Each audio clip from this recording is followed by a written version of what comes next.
வணக்கம். இன்றைக்கி ஜானஸ் கிச்சனில் ஒரு சிம்பிளான டேஸ்ட்டான உருளைக்கிழங்கு வறுவல் செய்யலாம். அதுக்காக இந்த மாதிரி இரும்பு கடாயில் 1 டேபிள் ஸ்பூன் அளவுக்கு எண்ணெய் ஊற்றிருந்தேன். அதில் எண்ணெய் காஞ்சதும் கொஞ்சமாக கடுகு போட்டிருக்கேன். கடுகு வெடிக்கட்டும். கூடவே கொஞ்சமாக உளுத்தம்பருப்பு சேர்த்துருக்கேன். க்ரஷ் பண்ண பெருஞ்சீரகம் கொஞ்சம் சேர்த்துருக்கேன். கருவேப்பிலை, ஒரு சின்ன சைஸ் தக்காளியை கட் பண்ணி போட்டிருக்கேன். இது கூடவே 2 பல்லு பூண்டு, ஒரு சின்ன துண்டு இஞ்சி நசுக்கி போட்டிருக்கேன். இதை ஒரு 2 நிமிஷத்துக்கு இந்த மாதிரி வதக்கி விட்டுக்கலாம். இப்போ இது கூட 2 மீடியம் சைஸ் உருளைக்கிழங்கு இந்த மாதிரி கொஞ்சம் பெரிய சைஸாக கட் பண்ணி வச்சுருந்தேன். அதையும் சேர்த்து நல்லா ஒரு 2 நிமிஷத்துக்கு வதக்கி விட்டுக்கலாம் அந்த எண்ணெயிலேயே. இப்போ இந்த மாதிரி வதக்கினதுக்கப்புறம் இதில் உப்பு காரம்லாம் சேர்த்துக்கலாம்.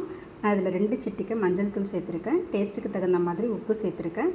கூடவே கொஞ்சமாக தனியாத்தூளும் கொஞ்சமாக மிளகாத்தூளும் காரத்துக்கு தகுந்த மாதிரி அவங்கவுங்க காரத்துக்கு தகுந்த மாதிரி சேர்த்துக்கலாம். சேர்த்துக்கிட்டு அதை நல்லா கலந்து விட்டுடுறேன். இந்த மசாலா எல்லாம் இந்த உருளைக்கிழங்குள்ள நல்லா சேர்கிற மாதிரி நல்லா கலந்து விட்டுட்டு இதில் தண்ணி ரொம்ப சேர்க்கக்கூடாது. லேசாக ஒரு கைப்பிடி அளவுக்கு தண்ணி தெளித்து விட்டுருக்கேன். இதுவே போதும். இந்த மாதிரி தண்ணி தெளிச்சிட்டு ஸ்டவ்வை நல்லா லோ ஃப்ளேம்லேயே வச்சிடணும்.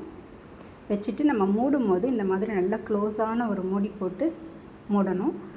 நல்ல லோ ஃப்ளேம்லேயே கொஞ்ச நேரத்தில் இது நல்லா வெந்துடும். இரும்பு கடாயிங்கிறதுனால நமக்கு சீக்கிரம் அழகாக வெந்து கிடச்சிடும். இரும்பு கடாயெலாம் சூடு ஏறுறதுக்கு தான் டைம் எடுக்கும். மற்றபடி நமக்கு சமையல்லாம் ரொம்ப சீக்கிரம் ஆகிடும். இப்போ உருளைக்கிழங்கு நல்லா வெந்துடுச்சு. ஒன்று எடுத்து செக் பண்ணி பார்த்துக்கலாம். இப்போ நல்லா மாவு மாதிரி வெந்துருச்சு. அவ்வளோதாங்க. ஸ்டவ் ஆஃப் பண்ணிவிட்டு கடைசியாக இதில் கொஞ்சமாக கொத்தமல்லி தழையும் சேர்த்துக்கலாம். ஒரு டேஸ்ட்டான உருளைக்கிழங்கு வறுவல் சீக்கிரத்தில் ரெடி பண்ணிடலாம். தேங்க்ஸ் ஃபார் வாட்சிங்.